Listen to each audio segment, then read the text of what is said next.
What's going on, my broskies? My name is Toadski, back again, here to bring you guys yet another One Piece Treasure Cruise video. And in today's video, we're back with another tier list video. I know a lot of people have been wanting to see this particular video for a while now, considering since my last video we've had the release of Guild Tesoro and Katakuri. Also, with my last tier list video, like the actual Gear 4 and Nami weren't fully released, so we didn't know exactly how their abilities 100% worked, but now we can go through that in today's video as well.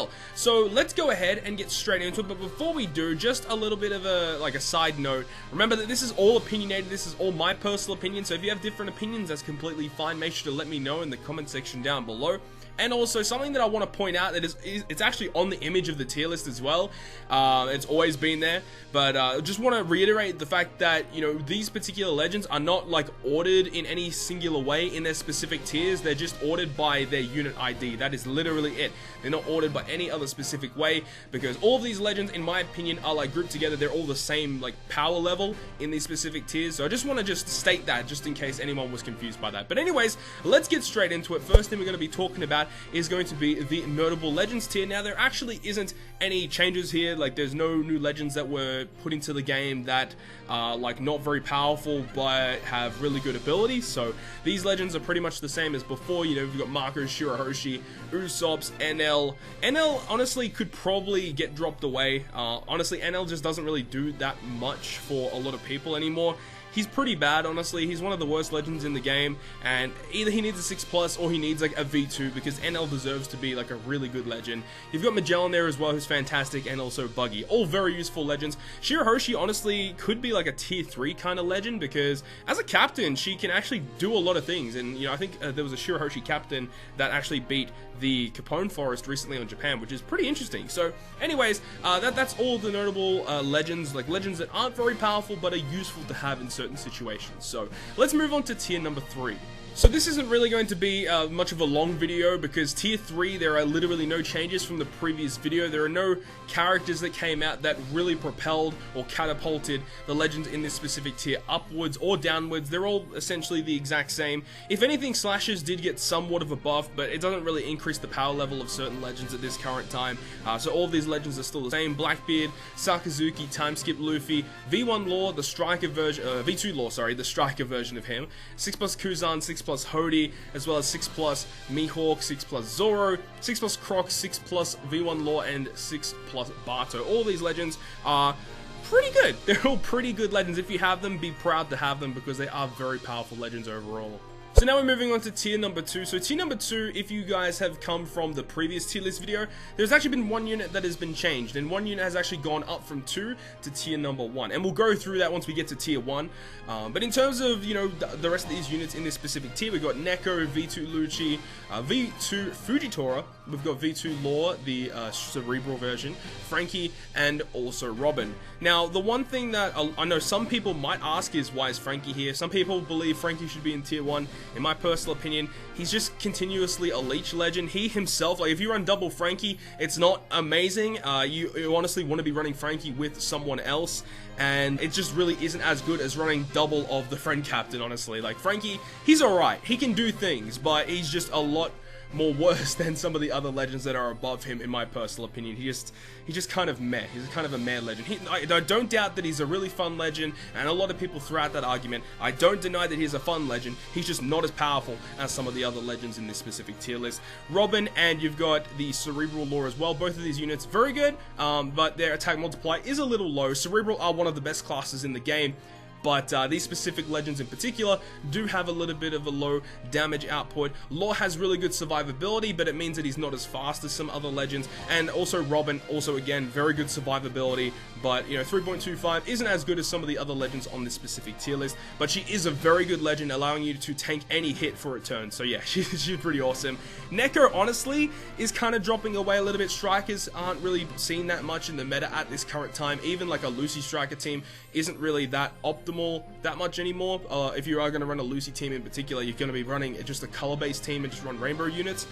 But Neko, honestly, he's fallen away, just because if you do end up getting a tandem recovery orb or any other orb that isn't a color orb, you're going to struggle to beat certain pieces of content, namely, you know, the newest Colosseum units. Obviously, these units can beat them somewhat, but they're nowhere near as effective as some of the other units on this list. And V2 Lucci, sort of same thing as Neko, like Powerhouse, honestly, are still a really good class, but you know, overall, just for pure Powerhouse standards, V2 Lucci isn't really as powerful as some of the other legends on this list. V2 Fuji, honestly, I was tempted to put him up a little bit, just because he is the best slasher captain in the game. He does have drawbacks, I don't deny that, but slashers are pretty powerful right now, considering they have access to a lot of decent units, especially with the new Bobbin that came out with the Katakuri batch. Bobbin is a very good unit. He can remove so many different debuffs for a long duration, and he also gives adjacent orbs matching, and he's a very powerful unit for slashers, and he definitely buffs them a lot. But I just can't see myself putting Fujitora in the same tier as tier 1. But I don't deny the fact that slashers are kind of moving on up. They are getting a little bit of indirect support with some of these batches. Like when Luffy Ace came out, they got Little Laws Jr. And then when Katakuri came out, they got Bobbin. You know, they've got limited rare recruit Tashigi. So there's lots of good units coming out for slashers. And I was really tempted to put him up. But I think slashers do need a better captain once again in comparison to V2 Fuji. He does have drawbacks that really hinder him, but overall still a really solid legend. If anything, I think that Fuji might be the best of tier 2, if like probably equal with like Robin and the Law here, but like Fuji's a very solid legend. As I said, I was really tempted to put him up to tier number 1. But now that I've gone through just briefly over the second tier, now we can get into discussing units in the top 2 tiers of my specific tier list.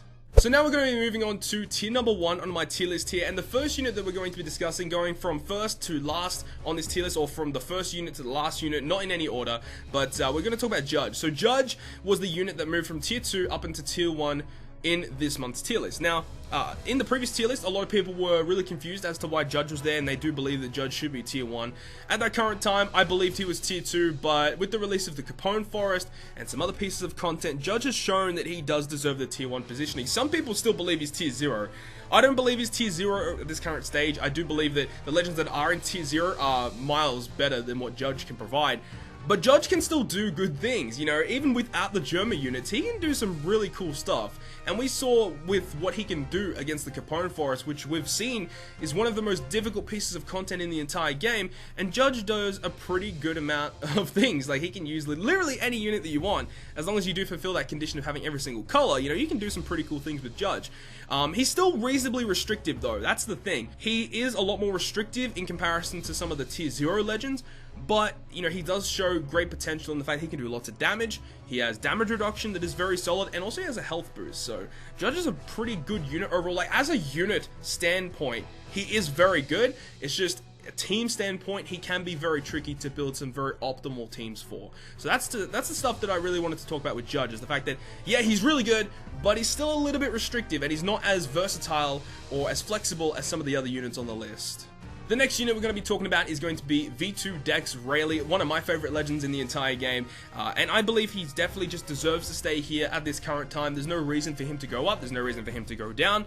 The thing about V2 Rayleigh is, and what's kind of hindering him from being in like tier 0 spot, is the fact that he's just a 2.5 base captain a majority of the time. On your burst turn, yes, you're going to have units that can lower your health, or you have, you know, you use the boss mechanics against yourself to get yourself down to a low threshold. So that's the main thing that really holds him back, is the fact that a majority of the time, you're only a 2.5 captain, which really isn't that great. But as a sub-unit, he does provide a lot to your team, you know, 200k fixed through barrier, 1.75 orb boost, 3 times chain lock. When you're under that threshold in certain teams, you know, you can get some cool stuff as well. 95% damage reduction, and really good orb manipulation. He's still one of the best subs in the game, like probably top 5 best sub units in the entire game. He does a lot of amazing things, and that's another thing as well, is the fact that he does now have a lot of competition to be your crew's dedicated chain locker. Usually if you needed a chain locker for your crew, like Rayleigh was your guy, but the fact that we've had release of Guild Tesoro now, and also limited rare recruit Mori, if you guys don't know what he does, he's a 3 times chain locker as well.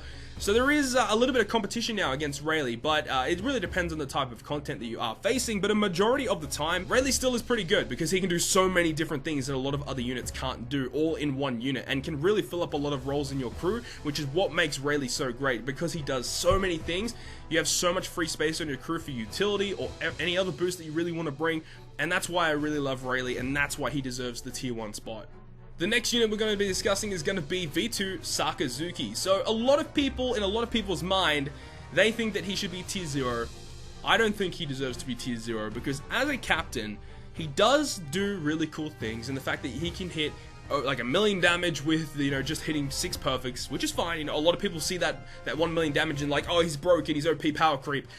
You gotta hold on there, because he doesn't have any HP boost, he doesn't have damage reduction, and also the fact that you have to hit 6 perfects in order to get that massive boost. And the thing is, that scaling works really poorly. Like, if you hit 5 perfects instead of 6, it goes from 1 million damage to like 400,000, and it goes even worse down the chain. So you literally have to hit 6 exact perfects in order to get that massive damage output. And as I mentioned, on top of that, you don't have any damage reduction, you don't have any health boost, so if you screw up, you die, essentially. Like, you will die. His special ability is very powerful though, you know, full board of orbs, removing block orbs, and also a 2.25 orb boost. So yeah, he's still like a really good legend, but there are definite downsides to him. And the fact that he definitely relies on version 2 Shanks. If you have V2 Akainu and V2 Shanks, that's like an amazing partnership, works really, really well together. But the fact that Shanks does have a health boost and he's way more flexible than Akainu, that's why I believe Shanks is a lot better than him personally. So there are definitely downsides to V2 Akainu, but he's not really like terrible unit. He's still a really powerful legend to have, and as we've seen, he's one of the main teams to go up against the Capone Forest. But as I mentioned, you have to hit your perfects, or you have to hit, you know, the specific attacks in the right order to make sure you can actually beat it. So if you don't do that, you will die. So it's high risk, high reward with him. So you have to be very, very skillful with him. But, you know, if you are, he's going to be a great unit and a great asset to your character box. And that's just my opinions on V2 Akainu and why he deserves the tier 1 spot, because you have to do a lot of things right to make sure you can get him to work effectively. The next unit that we're going to be talking about is going to be Nami. So when my last tier list video went up, that was around the time when Nami was first leaked and we knew what her information was. And I had her at tier 1 then. And I do believe that she still maintains that positioning here. I don't really think that there's any reason for her to go to tier 0. I don't think she's like that tier 0 broken, busted legend. She is very good as a subunit. She does provide a lot to your crew, but she's never used as a captain, and that's one of her big downsides. 3.75 is fantastic for what she does, but she's only a mono dex captain, and that is the big downside there, because against any strength boss, you are going to struggle immensely against that content if you don't have the right units, you know. So a majority of the time, you're never going to use her as a captain. There's just a lot better captains that are a lot more flexible than what she is, unless if there's like a dungeon that's like pure quick bosses, but that really isn't going to happen that often. So no one really uses her as a captain. She is good as a captain for dex teams, but mono dex just doesn't really need to be used for any pieces of content. But as a sub, she's fantastic. She does 2 times orb boost, or is it 2 times all boost and 1.75 affinity or something like that. She's really good for powerhouse, free spirit, cerebral, and driven units, and I believe she has a sailor ability that like makes dex beneficial or something like that. So yeah, she's a great sub. She's kind of like in that same category as Rayleigh, where as a captain, you know, you can use him as a captain, but it's not the best. But then as a sub, like, she's good, and Rayleigh's good on so many different teams. And the fact that she's a striker cerebral, so you can use her on cerebral teams like Rayleigh as well, like, Nami's fantastic. I do really like what they did with Nami, and she's a very powerful unit, as we've seen with a lot of the latest content.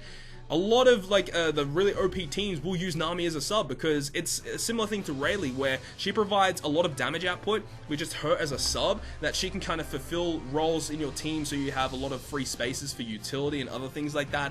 So yeah, Nami's a very powerful unit, but she is hindered by her captain ability a little bit, and why she isn't tier 0. Next unit we're going to be talking about is Guild Tesoro. So Tesoro was actually a really interesting choice for a legend from Bandai. No one was expecting a Legend Tesoro to come out literally a week after the anniversary. That was extremely bizarre, but when he came out, you know, a lot of people were surprised and pretty happy about it. I was pretty happy with how they actually structured Guild Tesoro. He is a pretty powerful captain, but they kind of made it a drawback in the fact that he's really restrictive and you have to hit greats in order to get your high multiplier. So they really balanced him out, and I like that they did that, because if they didn't make it where you had to hit only greats, like if you could just hit perfects, whatever, and, you know, get like a 4.5 multiplier whenever you want, that's pretty busted. But the fact that they really balanced it out with you have to hit 4 greats for a 4.5 multiplier, 3.75 otherwise, and also the fact that he can just do that as a rainbow unit. You just need one of every single class on your crew. And that's the thing why I don't have him in tier 0, is the fact that he's really restrictive with the crew that you can build. If you do have the full Film Gold team though, that can be a lot of content. You have so much utility, you can get around nearly every debuff or any debuff that really hinders your crew. And you've got a type boost, you've got an orb boost, you've got everything pretty much ready to go in your crew. It's kind of like the Germa team all over again. And, you know, that's why I guess Judge and Guild Tesoro kind of fit this bill in being in Tier 1, where they are very powerful units, but, you know, they're just not that Tier 0 because they're just a little bit restrictive. Now, his special ability also is very good, and it's kind of going back to what I said about Rayleigh. He's a chain locker, but he's a 3.25 chain locker, so some people might decide to use Guild Tesoro over Rayleigh for certain teams. And also, Guild Tesoro does 200k fixed damage AoE, which is fantastic, and also the fact that he gives the top and bottom row as matching orbs. So he's a very powerful unit in the fact that he is on a 9-turn cooldown as well, which is immensely useful to have. On such a low cooldown, you can speed farm stuff and do lots of AoE damage, get your chain lock, get some matching orbs, and just destroy the content. And I like that they did that. Guild Tesoro is a very good unit, and if his captain ability wasn't as restrictive, I think he probably would be Tier 0, but it's just the fact that you need one of every single class, which is pretty tricky to do. But we've seen with some videos online on YouTube and stuff like that, that he can actually beat a lot of the most recent content, which is very interesting. But just from a unit standpoint, I can't see him being in Tier 0 anytime soon. And the last unit we're going to be discussing in Tier number 1 is none other than Charlotte Katakuri, who, honestly, when was announced, everyone lost their freaking minds. No one was expecting Katakuri to come out, especially like a week after or 2 weeks after Guild Tesoro just came out. And then we got Katakuri. So Katakuri is awesome. I've already made a full complete breakdown of what he does. If you guys haven't seen that, click the card in the top of the video. Make sure you go ahead and check that out. It's fantastic. I love this unit so much. Even though I'm such a fanboy for this unit, he's missing some things that would have made him so OP. It's really unfortunate. So, in comparison to all the units that are in the Tier 0, he lacks damage, honestly. Like, and that's a very petty thing to say. It's like, oh, damage, whatever. 3.33 times is not as powerful as some of the units in Tier 0. And I'm sorry if you think that's a bad thing to say, but it's true. He just doesn't have the damage. I know some people will be kind of like really triggered about that. And the damage and everything, but just looking at what he does, I've seen Sakapoga's showcase video, I've seen lots of videos of Katakuri beating Colosseums and Training Forest. He lacks damage output, and you can partner him up with a friend Lucy, and yes, that does work. He lacks damage, and that's one of his big downfalls, is the fact he does lack a lot of damage. And on top of this, as a captain, you know, he's got that delay effect, which is cool, and I like that they did that. It's really unique for his captain effect, but they didn't really work it the way that we thought it was going to work. In my ideal case here, what I would have preferred Katakuri to be, hypothetically, you deal 2 million damage on a stage 4 fight. Okay, that's cool. Usually what would happen is, if the units weren't dead on that room, you would get the delay through the debuff protector for that turn.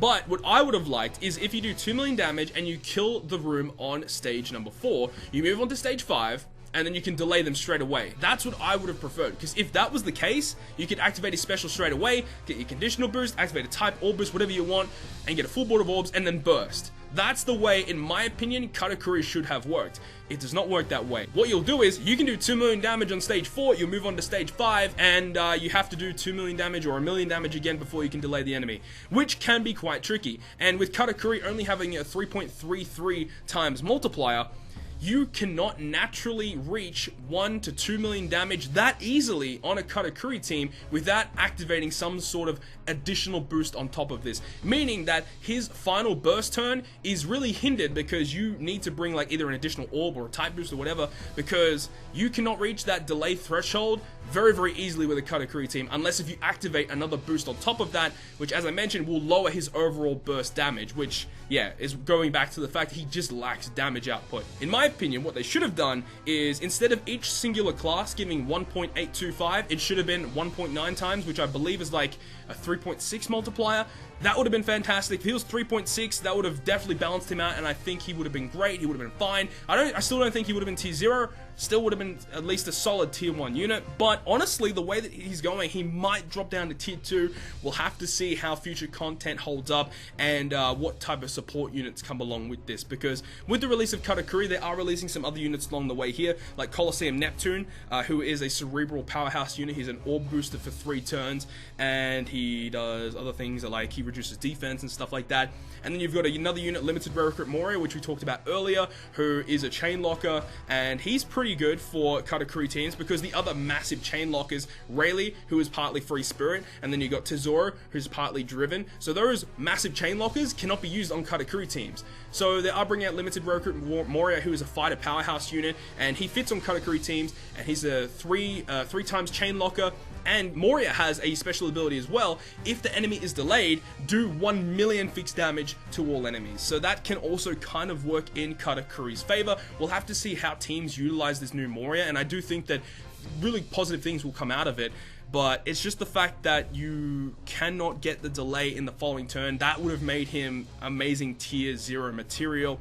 And on top of this, you know, we already know what he does. You know, you can't have a free spirit slasher or a driven unit on your crew. Otherwise, your damage is scaled back significantly on that unit. And that's actually pretty restrictive when you really look at it. When you really look at the amount of units that you actually can use on a Katakuri team, the fact that you can't use like free spirit or slasher, that's a pretty big drawback, because there are lots of pretty decent utility and power units that are free spirit and slasher units or even driven units, so you are held back a lot. So I really hope that they bring out more support units for Katakuri just to increase his power a little bit more, because as I mentioned, he just needs some sort of way to get higher damage output or for his delay to be fixed. If they like patch in like something to fix his delay or to buff his delay, I think that would be wicked, but honestly at this current time I don't think they're going to do that, and I think Katakuri is going to stick here at tier 1. So now that we've gone through all of the tier 1 legends, let's go ahead and move on to tier number 0. So I'd like to introduce you guys to my specific legends that I think are tier 0 as of June 2018 in One Piece Treasure Cruise. So all of these units in particular, the thing that, the big thing as to why they're here in tier 0 is, number 1, they can all avoid, I think, to my knowledge, they all can avoid every single debuff in the game. Like, they can remove any debuff that they want, and they can get around any single debuff in the game. So that's the main reason is why they're all here. And also the second reason is the fact that they all can do a crap ton of damage. You know, you got Lucy, 3.7 multiplier, Dofi, 3.9, 4.25 on Luffy Ace, 3.5 on Shanks, 4 times on Aokiji, and 4 times on the Gear 4 Luffy. Now, Shanks being the lowest multiplier here doesn't mean that he's the worst one here. Shanks is just awesome because he has so much versatility. You can put him on so many different teams. His special ability alone can help you clear just any singular room that you want. He gets so much additional damage when you activate his special, and on top of the fact that he's, as a captain, can be run on just about any team that you want. Very flexible unit and very powerful unit. Then you go back to Lucy. You know, Lucy, obviously, we all know how good he is. Everyone on Global knows how good he is right now. Yeah, he can get around anything, really. Doflamingo is the interesting one. He actually was the one that got brought up from tier 1 from my last list. Honestly, I probably should have had him in tier 0 from the previous list as well. Just hypothetically, like, tier lists are always hypothetical. Hypothetically, if you have every unit in the game, this is how good a specific unit is.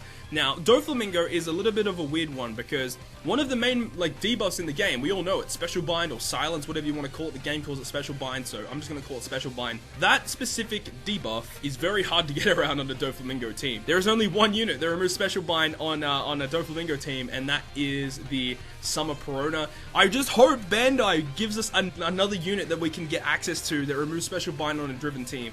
I really hope they do that because they really need it, or they need to make the Summer Perona a permanent rare recruit unit, because you know, if there is a specific dungeon where it has Special Bind in it, then Driven really isn't going to be the optimal team for that. But every other case outside of Special Bind, Driven is good. You know, they can take on a lot of different content. Luffy Ace, we all know how good he is. Free Spirit, probably the best class in the game right now. So much versatility, so much utility, so much damage. They've got everything in the book. Kuzan is an interesting one. A lot of people don't recognize Kuzan is as good as what he is, and I think he definitely flies under the radar for a lot of people. He is tanky, he's got a health boost, he can reach a 4 times multiplier, and with his specific colors, he covers 2 colors, Quick and Psy, which honestly are some of the best colors in the game, and he can get around any single debuff, he can reach a 4 times multiplier exceptionally easy, and he can do a lot of damage. So yeah, I think that Kuzan is definitely a unit that gets not really talked about that much, and it is kind of sad because a lot of people talk about V2 Akainu, but a lot of people don't talk about V2 Kuzan, when V2 Kuzan is vastly superior in comparison to Akainu, in my personal opinion. And then you got Gear 4, so just want to touch up on Gear 4 a little bit because I didn't really talk about him that much in depth in the last video of the tier list because we didn't know exactly how he worked. In my previous video talking about Gear 4, I put him in the tier 1 listing because we weren't too sure how many turns of this 4x attack boost that you would get to your crew. Now we get to know you can get up to 6 turns of this 4x attack boost just whenever you want. This guy is the best unit in the game. By far, right now, this Gear 4, the quick Gear 4 unit, is the best unit in the game. His captain ability is a Rainbow Captain 4 times for up to 6 turns. He can get to 4.25 with himself with Tank Man and a 50% damage reduction. He's a 2x type booster for his crew, and that's the big thing, and why he is as good as what he is the fact that when you run a Rainbow team, the most difficult thing to get on a Rainbow team is a type boost that can boost all units on the crew. Gear 4 does that for your crew, and he's a Rainbow Cap. That's what makes Gear 4 as good as what he is. Also, you don't really need an Orb Manipulator all that much, depending on what the boss content is. But with himself and his special ability active, you can get nearly every matching orb that you really need naturally. You don't really need a special ability to do so, unless if, you know, as I mentioned, like the boss does something in order to remove your orbs or something. So you'll have to bring a unit for that. But just naturally, Gear 4 will give you a lot of matching orbs. He gives you a lot of damage output. His special ability alone does a lot of damage as well. So yeah, Gear 4 is like the most optimal unit in the game right now. Like, if you look at the Capone Forest, the Capone Forest was designed to be beaten by Katakuri, and the new Gear 4 Legend was like a better team to run against the Capone Forest. Like, he is demolishing every piece of content that comes out just because he's being Rainbow and he can do a lot of damage no matter what. So this Gear 4 is just too broken right now, and like people say, oh, power creep, power creep. This Gear 4 was power creep. This was an insane unit, and I think every legend that comes out after this Gear 4 is going to be considered kind of meh in comparison to this Gear 4, unless if they release some other power creep type unit, but we'll have to wait and see for that. But that's been my whole breakdown of my tier list. Now, this definitely was nowhere near as long as my previous one because there wasn't really as much to really discuss. I just wanted to discuss about the changes and new units introduced into this specific tier list. So hopefully you guys did enjoy this breakdown of my list. If you guys don't agree with it, let me know your thoughts and opinions in the comment section down below. Hopefully you guys did enjoy it. If you guys did, make sure to smack the like button down below. And if you want to stay up to date with all the content I post, including more One Piece Treasure Cruise content, make sure to hit the subscribe button down below. But on that, guys, I'll see you guys within the next video.